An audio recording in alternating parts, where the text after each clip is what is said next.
അങ്ങ് വിശദീകരിക്കുന്ന മന്ത്രിയുടെ അതേ വാദങ്ങളാണ്. സലാം, അങ്ങ് വിശദീകരിക്കുന്ന മന്ത്രിയുടെ അതേ വാദങ്ങളാണ്. ശരി, ആ ഡോക്ടർമാർക്ക് പിഴവ് സംഭവിച്ചു.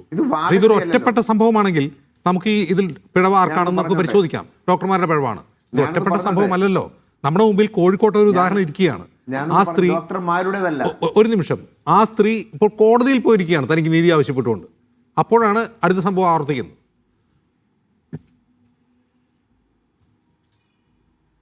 ഞാനിത് പറയുന്നത് ഇതൊരു വാദഗതി അല്ലല്ലോ. നമ്മുടെ മുന്നിൽ ഒരു സംഭവം ഉണ്ടായിരിക്കുന്നു. ആ സംഭവത്തിന് പ്രതിസ്ഥാനത്ത് ആരാണ്? ആ OT ടേബിളിന്റെ ഭാഗമായവരല്ലേ പ്രതിസ്ഥാനത്തുള്ളവർ.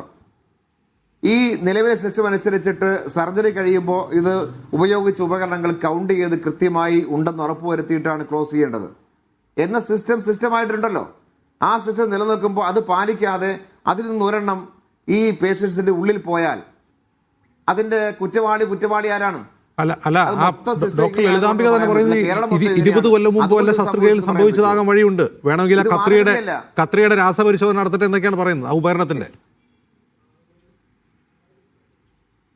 ഞാൻ പറഞ്ഞത് ഇത് മന്ത്രിയുടെ വാദഗതി, എന്റെ വാദഗതിയല്ല. താങ്കൾ അങ്ങനെ ലഘു ആ പറഞ്ഞ വർത്തമാനത്തെ അങ്ങനെ ലഘൂകരിക്കപ്പെടരുത്.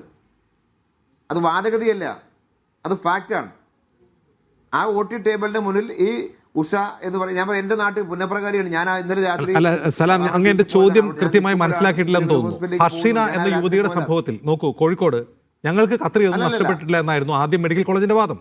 പിന്നീട് അവർക്ക് മുമ്പ് താമരശ്ശേരി താലൂക്ക് ആശുപത്രിയിൽ ഒരു ശസ്ത്രക്രിയ നടത്തി. അവിടെ നിന്നാണോ എന്ന് അന്വേഷിക്കണം. അപ്പോൾ ഏത് ആശുപത്രിയിൽ നിന്നാണ് ഇത് നഷ്ടപ്പെട്ടതെന്ന് ഇനിയും കണ്ടെത്തിയിട്ടില്ല. ആർക്കാണ് പിഴവെന്ന് പോലും. ഇവിടെയും ഡോക്ടർ ലളിതാംബിക ഉന്നയിക്കുന്ന വാദം ഇത് 20 വർഷം മുമ്പ് നഷ്ടപ്പെട്ടതിൽ കത്രിയാകാം, അതുവേണ്ടി രാസപരിശോധന നടത്തുമെന്നാണ് പറയുന്നത്. അപ്പോൾ ഇവിടുത്തെ പ്രശ്നം എന്താണ്? ഏത് ഡോക്ടർക്കും തങ്ങളുടെ പിഴവിനെ മുമ്പ് നടന്നതെന്നോ അല്ലെങ്കിൽ ഞങ്ങൾ അറിഞ്ഞില്ല, ഞങ്ങളുടെ കത്രിക നഷ്ടപ്പെട്ടിട്ടില്ല എന്നൊരൊറ്റ വാദത്തിൽ ഇത് തള്ളിക്കളയാൻ കഴിയും. അവിടെയാണ് പ്രശ്നം. അത് സിസ്റ്റത്തിൻ്റെ അല്ലേ?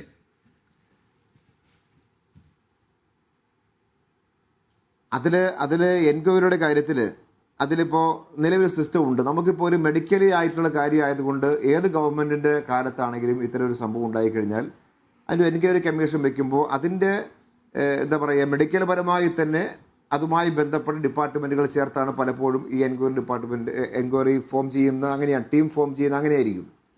നമുക്കാകെ പിന്നെ ചെയ്യാൻ പറ്റുന്നത് സംഭവം നടന്ന ഹോസ്പിറ്റലിൽ ഒഴിവാക്കിയിട്ട് വേറെ ഹോസ്പിറ്റലിൽ വെക്കാൻ പറ്റും. ഇപ്പോൾ ഇവിടെ ഡോക്ടേഴ്സിൻ്റെ സംഘടനാ പ്രതിയുണ്ട്. എൻ്റെ ഒരു അഭിപ്രായം ഞാൻ അവരുടെ ഉള്ളതുകൊണ്ട് ഞാൻ പറയുകയാണ്, ഇതുപോലെയുള്ളൊരു കാര്യത്തിൽ മെഡിക്കൽ രംഗത്തെ ഡോക്ടേഴ്സിൻ്റെ സംഘടനകളാണെങ്കിലും ഒരു ശരിയായൊരു നിലപാടിലേക്ക് നമുക്ക് വരാൻ കഴിയണം. ഒരു ഏത് തെറ്റുണ്ടായിക്കഴിഞ്ഞാലും ഞങ്ങളെല്ലാം ഡോക്ടേഴ്സിൻ്റെ കൂടെ എന്നൊരു പ്രസ്ഥാനം ഒരിക്കലും വന്നു ചേരാൻ വേണ്ടി പാടില്ല. എല്ലാ പ്രസ്ഥാനം പൊതു സ്വീകരിക്കേണ്ട ഒരു കാര്യം അങ്ങനെയാണല്ലോ.